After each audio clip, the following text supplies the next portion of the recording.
안녕하세요. 경희대학교 후마니타스 칼리지에서 진화심리학 공부하고 있는 전주환입니다.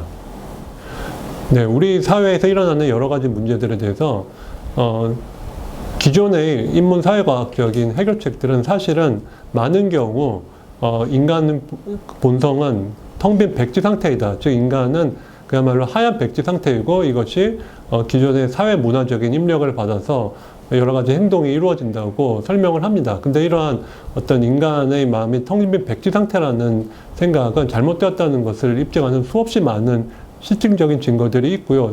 또 이론적으로도 인간의 본성은 텅 빈 백지 상태로 태어나는 것이 아니라는 것이 밝혀지고 있습니다.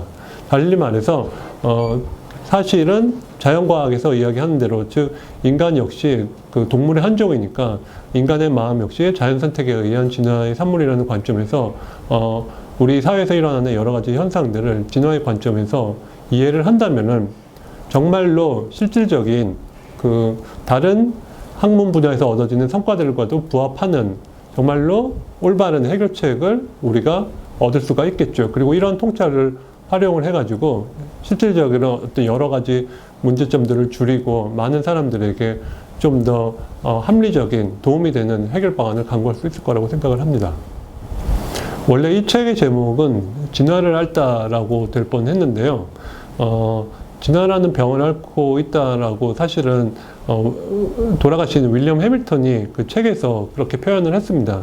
그러니까 예를 들어 중세 시대에는 그 나이가 든 지혜로운 여성이 마녀로 취급을 받아서 학대를 받은 것처럼 이런 진화를 연구를 하고 그리고 이런 진화라는 관점이 우리 자신을 이해하는 데도 많은 도움이 될 거라고 생각하는 진화 생물학자들은 실제로 이런 인간 사회에 대한 어떤 전통적인 접근법을 고수하고 있는 기존의 학자들이나 아니면 일반인들로부터 많은 오해를 산다는 것이죠.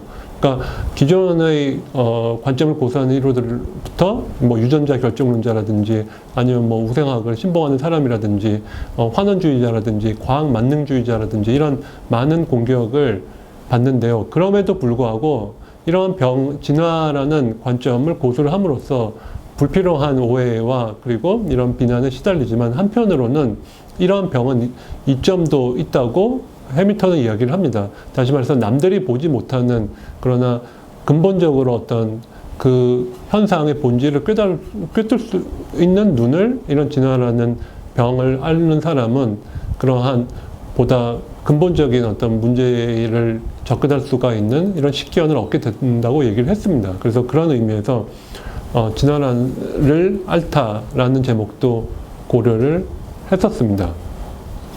도덕과 혐오에 대해서 연구하고 있는데요. 마침 제가 지금 방문 교수로 있는 텍사스 오스틴 대학교 심리학과의 제 은사님이시기도 한 데이빗 버스 교수님 연구실에서는 데이빗 버스 교수님은 원래 이런 전략, 성행동 많이 연구해 오셨는데 그거를 도덕과 접목시켜서 요즘은 성도덕, 그러니까 사람들이 왜 이런 문란한 성관계라든지 아니면 동성애 이런 것들에 대한 사람들의 어떤 도덕적인 판단을 최근 들어서 대학원생이랑 같이 연구를 하고 계시는데요.